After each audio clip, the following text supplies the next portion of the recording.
ಇನ್ನು ವಿಧಾನಸೌಧ ಬೆಂಗಳೂರಿಗೆ ಮುಕುಟವಾದರೆ ಇವತ್ತು ಲೋಕಾರ್ಪಣೆಗೊಳ್ತಾ ಇರೋ ಸುವರ್ಣಸೌಧ ಉತ್ತರ ಕರ್ನಾಟಕಕ್ಕೆ ಮುಕುಟವಿಟ್ಟಂತೆ ಇದೆ. ಈ ಎರಡು ಸೌಧಗಳು ಹಲವು ವೈಶಿಷ್ಟ್ಯತೆಗಳನ್ನು ಸಾಮ್ಯತೆಗಳನ್ನು ಹೊಂದಿವೆ. ಈ ಕುರಿತ ಒಂದು ರಿಪೋರ್ಟ್ ಇಲ್ಲಿದೆ.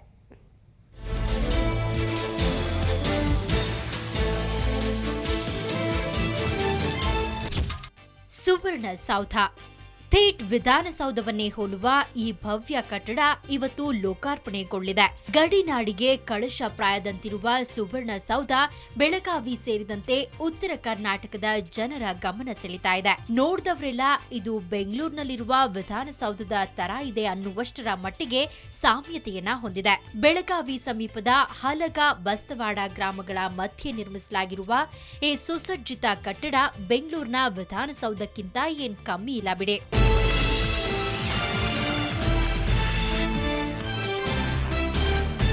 ಕೆಂಗಲ್ ಹನುಮಂತರಾಯ ಅವರು ಕಟ್ಟಿದ್ದ ವಿಧಾನಸೌಧಕ್ಕೂ ಬೆಳಗಾವಿಯಲ್ಲಿ ರೆಡಿಯಾಗಿರುವ ಸುವರ್ಣಸೌಧದ ನಡುವಣ ಸಾಮ್ಯತೆ ಹಾಗೂ ವ್ಯತ್ಯಾಸಗಳು ಹೀಗಿವೆ.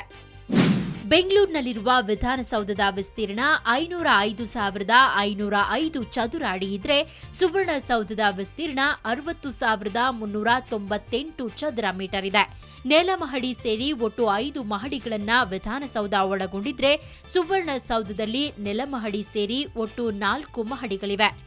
ಇನ್ನು ವಿಧಾನಸೌಧದ ಅಸೆಂಬ್ಲಿಯಲ್ಲಿ 300 ಜನರಿಗೆ ಆಸನದ ವ್ಯವಸ್ಥೆ ಇದ್ರೆ ಸುವರ್ಣಸೌಧದಲ್ಲೂ ಅಷ್ಟೇ ಸಂಖ್ಯೆಯ ಆಸನಗಳಿವೆ. ವಿಧಾನಸೌಧ ನಿರ್ಮಿಸಲು ಆಗಿನ ಕಾಲಕ್ಕೆ ಖರ್ಚಾಗಿದ್ದು 1,48,00,000. ಆದರೆ ಕುಂದಾನಗರಿಯಲ್ಲಿ ರೆಡಿಯಾಗಿರುವ ಸುವರ್ಣಸೌಧಕ್ಕೆ ಖರ್ಚಾಗಿದ್ದು ಅಂದಾಜು 391 ಕೋಟಿ ರೂಪಾಯಿ. ಇದಿಷ್ಟೇ ಅಲ್ಲ, ಬೆಳಗಾವಿಯಲ್ಲಿ ನಿರ್ಮಿಸಲಾಗಿರುವ ಸುವರ್ಣಸೌಧ ಸಾಕಷ್ಟು ವಿಶೇಷತೆಗಳನ್ನು ಒಳಗೊಂಡಿದೆ.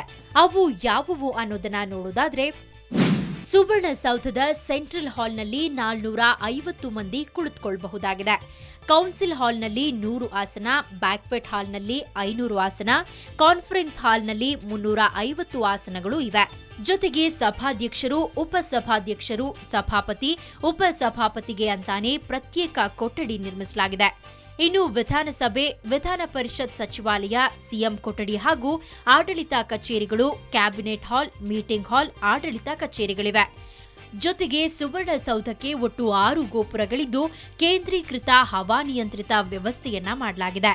ಸುವರ್ಣಸೌಧವನ್ನ ಇಂಡೋ ಗ್ರೀಕ್ ವಾಸ್ತುಶೈಲಿಯ ರೂಪದಲ್ಲಿ ನಿರ್ಮಿಸಲಾಗಿದೆ. ವಿಧಾನಸೌಧವನ್ನ 4 ವರ್ಷಗಳಲ್ಲಿ ನಿರ್ಮಿಸಿದ್ರೆ ಸುವರ್ಣಸೌಧ ಕೇವಲ 3 ವರ್ಷಗಳಲ್ಲಿ ತಲೆ ಎತ್ತಿ ನಿಂತಿದೆ. ಪುಣೆಯ ಬಿಜಿ ಶಿರ್ಕೆ ಕನ್ಸ್ಟ್ರಕ್ಷನ್ ಸಂಸ್ಥೆ ಶರವೇಗದಲ್ಲಿ ಸುವರ್ಣಸೌಧ ನಿರ್ಮಿಸಿಕೊಟ್ಟಿದೆ.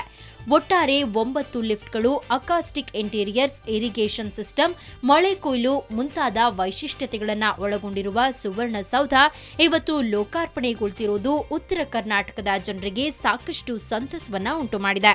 ಬ್ಯೂರೋ ರಿಪೋರ್ಟ್, ಸುವರ್ಣ ನ್ಯೂಸ್. ಬೆಳಗಾವಿಯಲ್ಲಿ ನಿರ್ಮಾಣವಾಗಲಿರುವ ಸುವರ್ಣಸೌಧ ಉದ್ಘಾಟನೆಗೆ ಇನ್ನೇನು ಕೆಲ ಗಂಟೆಗಳಷ್ಟೇ ಬಾಕಿ. ಆದರೆ ಕಟ್ಟಡದ ಮೇಲೆ ರಾರಾಜಿಸ್ತಾ ಇರುವ ರಾಷ್ಟ್ರೀಯ ಲಾಂಛನವನ್ನು ರೂಪಿಸಿದ ಕಲಾವಿದನಿಗೆ ಬಾಕಿ ಮೊತ್ತ ಮಾತ್ರ ಇನ್ನೂ ಸಂದಾಯವಾಗಿಲ್ಲ. ಕಡೆ ಪಕ್ಷ ಕಲಾವಿದನಿಗೆ ಸಮಾರಂಭಕ್ಕೆ ಆಹ್ವಾನ ನೀಡೋದನ್ನು ಸರ್ಕಾರ ಮರೆತಿದೆ.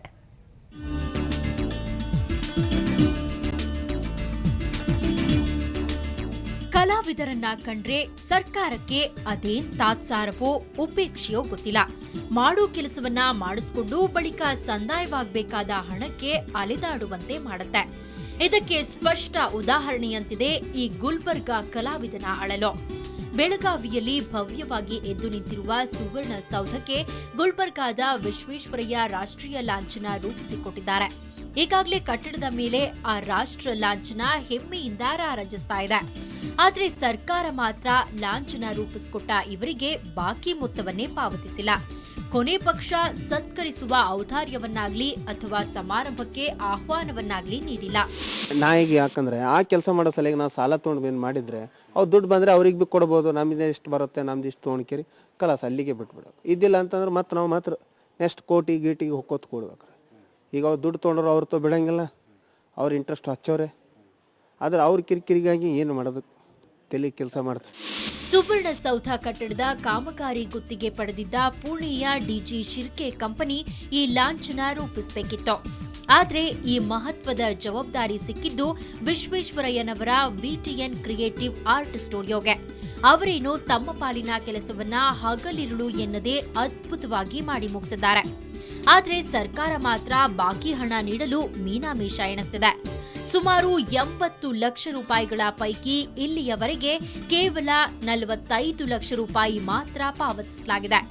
ಇದು ಕಲಾವಿದರಲ್ಲಿ ಬೇಸರ ಮೂಡಿಸಿದೆ. ದುಡ್ಡು ಬರಲಿರೋದು ಒಂದು ದುಃಖ, ಜೊತೆಗೆ ಇನ್ನು ಸಾಲಗಾರದ ಒಂದು ಕಾಟ. ಆಮೇಲೆ ಇಲ್ಲಿದ್ದಂಥ ವರ್ಕರ್ಗಳೆಲ್ಲ ಬಿಟ್ಟು ಹೋಗ್ಯಾರ. ಸೊ ಈ ಎಲ್ಲ ಕಷ್ಟ ನೋಡಿದಾಗ ಏನು ಅನ್ನಿಸ್ತದಪ್ಪ, ಏನಪ್ಪ ಇಷ್ಟೆಲ್ಲ ವರ್ಕ್ ಮಾಡಿದ್ರು ಒಂದು ರಾಷ್ಟ್ರೀಯ ಲಾಂಛನ ಮಾಡಿದ ಕಲಾವಿದಿಗೆ ಈ ರೀತಿ ಮಾಡ್ತಾರಲ್ಲ, ಹಿಂದಕ್ಕೆ ರಾಜರ ಇದ್ದಾಗ ಒಂದು ರಾಜರಾಶ್ರಯ ಚಲೋ ಇತ್ತು ಅನ್ನೋ ಅನ್ನಿಸ್ತದೆ. ತಾನೇ ನಿರ್ಮಿಸಿರುವ ರಾಷ್ಟ್ರೀಯ ಲಾಂಛನವನ್ನೊಳಗೊಂಡ ಕಟ್ಟಡದ ಉದ್ಘಾಟನೆಯನ್ನ ಖುದ್ದಾಗಿ ನೋಡುವ ಭಾಗ್ಯವೂ ಈ ಕಲಾವಿದನಿಗೆ ಇಲ್ಲದಂತಾಗಿದೆ. ಗುಲ್ಬರ್ಗಾದಿಂದ ಕ್ಯಾಮರಾಮನ್ ಗಿರೀಶ್ ಜೊತೆ ಶರಣಯ್ಯ ಹಿರೇಮಠ್, ಸುವರ್ಣ ನ್ಯೂಸ್.